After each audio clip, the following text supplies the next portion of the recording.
My name's Ilene Wardle Hacker, and I was not born here, but I was born in Provo, Utah, but I was raised here. I lived here starting about when I was about 7 or 8, moved away briefly just to Tokerville and Glendale, which is very close by, and then came back here in 1960.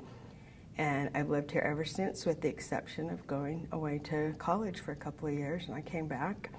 And my father was a Downwinder, and I'm a Downwinder. And my father, this is a picture of my dad. This is Orvil Wardle, and he died at the age of 48 years old.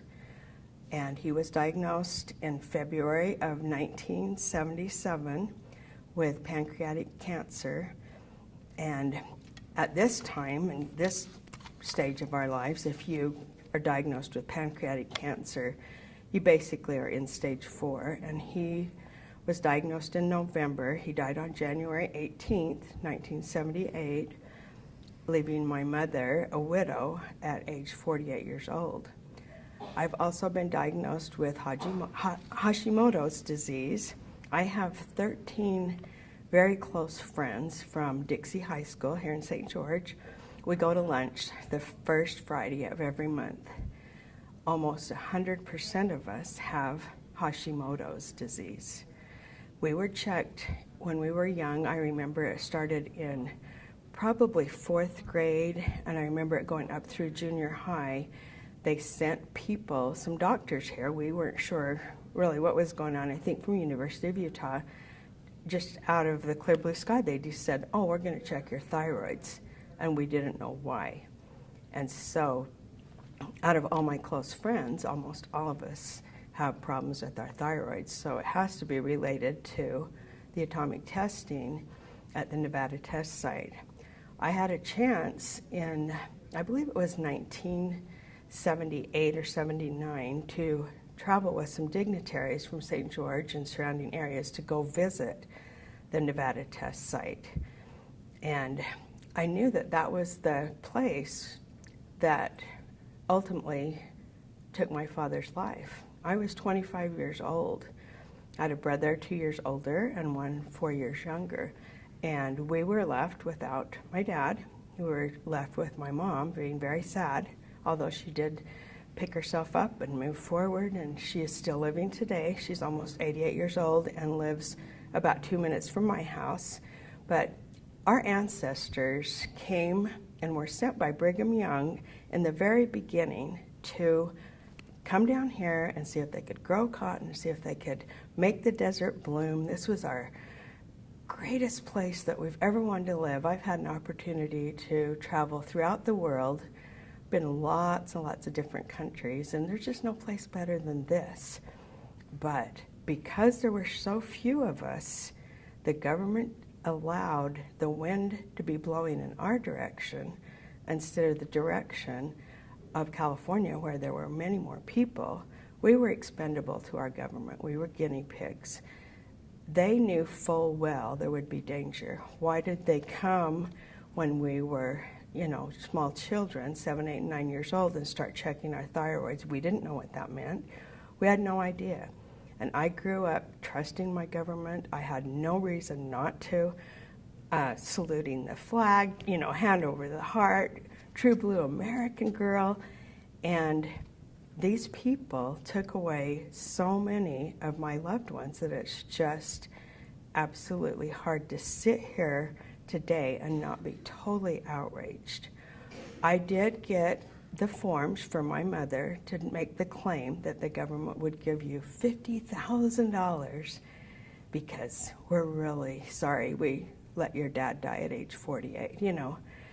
It doesn't matter if he got to see you grow up, have kids, play with his grandkids, play with great-grandkids. It didn't matter to our government. We were expendable to them. And a good friend of mine, her mother, Irma Thomas, just started looking around one day, and she made a little sketch of a map of St. George. And St. George is constructed in blocks and squares and real easy. And she started putting an X on every house where someone had died of cancer. And it basically started with Irma Thomas saying, this isn't right, something's wrong. How could all of these people just happen to die with these basic same types of cancers? I filled out the forms for my mom, I sent it into the government, and they sent back to her and they said, no, your husband, Orvil Wardle, does not meet the requirements for getting this $50,000. And my mom says, oh well, she said, my husband would have made more money than that in 1 year anyway. The money's not going to help. And I said, no, this will at least make them accountable. So we fixed the errors. We had a hard time proving that we lived in St. George. My dad was not active in the LDS church, so there's no church records of him living there. He worked for W.W. Clyde Construction Company out of Springville. He worked for L.A. Young out of Richfield, so his paycheck stubs didn't show that he lived and worked from an employer in St. George. So we finally got through that. Then they sent back the claim and they said, oh, it says on his death certificate he died of lung cancer. We don't include lung cancer in our $50,000 bonus prize for taking your dad's life. So we knew that he didn't die of lung cancer, but that is what Clark Staley, my dad's doctor, just casually wrote on his death certificate. We tracked him down, and he says, well, he really did die of pancreatic cancer. Yes, it did spread through his lungs, but everywhere. They opened him up at LDS Hospital on November 7th, 1977.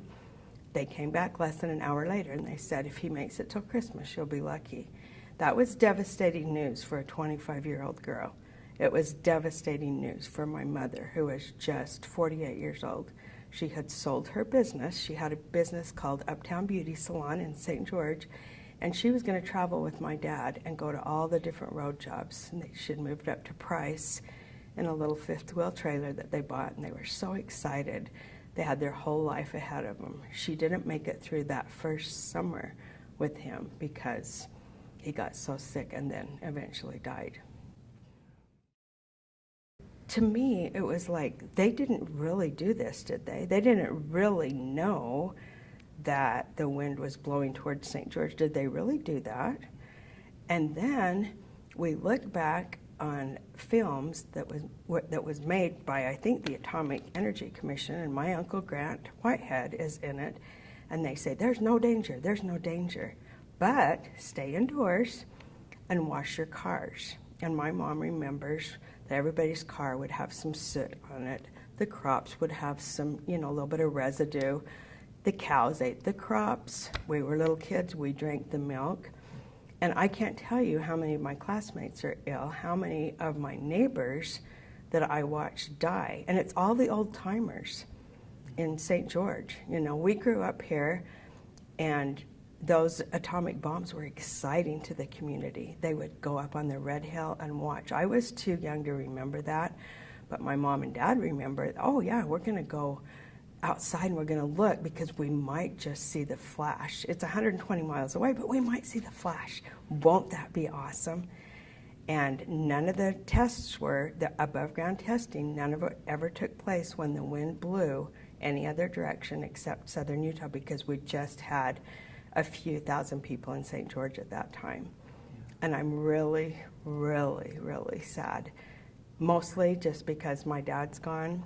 My mom's still alive. My dad would have still been alive. He was healthy and strong and worked outside in road construction. He was vivacious. He was a water skier. He slalomed on one water ski. He was the life of the party. He was the dad that took every single person home after the movie and took all my friends to Lake Powell. He did everything he could to be like the greatest dad in the whole wide world, and his life was cut short because our government decided that he wasn't important enough